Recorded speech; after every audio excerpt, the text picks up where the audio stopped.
चुनाव आयोग ने महाराष्ट्र और झारखंड विधानसभा चुनाव के साथ ही यूपी के 9 विधानसभा सीट पर होने वाले उपचुनाव के तारीखों का ऐलान कर दिया है। इस ऐलान के साथ ही दोनों राज्यों का राजनीतिक तापमान बढ़ गया है। अपनी अपनी समीकरण बैठाने में जुटी बीजेपी, कांग्रेस सहित दोनों राज्यों की पार्टियों में बसपा प्रमुख मायावती ने खलबली मचा दी है। दरअसल चुनाव आयोग ने जैसे ही दोनों राज्यों के चुनाव के तारीखों का शेड्यूल जारी किया, तो इसके तुरंत बाद बसपा प्रमुख मायावती ने ट्वीट कर अपनी प्रतिक्रिया देते हुए चुनाव आयोग के फैसले का स्वागत किया। इसके साथ ही अपनी पार्टी बसपा को लेकर बड़ा ऐलान कर दिया। उन्होंने अपनी ट्वीट में कहा कि भारत निर्वाचन आयोग द्वारा महाराष्ट्र व झारखंड राज्य विधानसभा आम चुनाव के लिए तारीखों की गई आज घोषणा का स्वागत। चुनाव जितना कम समय में तथा जितना पाक साफ अर्थात धनबल व बाहुबल आदि के अभिशाप से मुक्त हो उतना ही बेहतर, जिसका पूरा दारोमदार चुनाव आयोग पर ही निर्भर।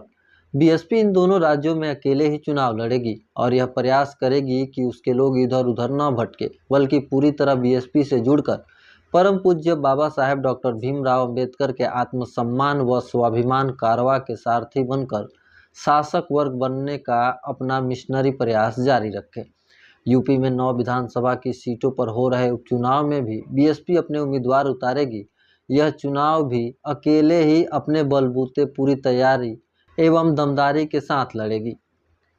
आपको बता दें कि महाराष्ट्र और झारखंड में दलित, पिछड़े और आदिवासी समाज निर्णायक भूमिका में हैं, जिन्हें अपने पाले में करने के लिए बीजेपी, कांग्रेस सहित दोनों राज्यों की स्थानीय पार्टियों में होड़ मची हुई है। इन सभी दलों को इन्हीं दलित, पिछड़े, आदिवासी समाज के सहारे चुनावी जंग जीतने की उम्मीद है। जहां मुख्य रूप से दलित, पिछड़े समाज की राजनीति करने वाली बसपा का अकेले चुनाव लड़ने की घोषणा ने बीजेपी, कांग्रेस सहित अन्य सभी पार्टियों को, उसके नेताओं को टेंशन में डाल दिया है।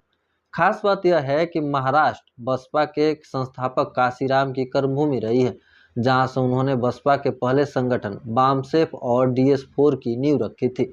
यहां बसपा का अच्छा खासा जनाधार है, जबकि झारखंड आदिवासी, दलित और पिछड़े समाज का बाहुल्य राज्य है।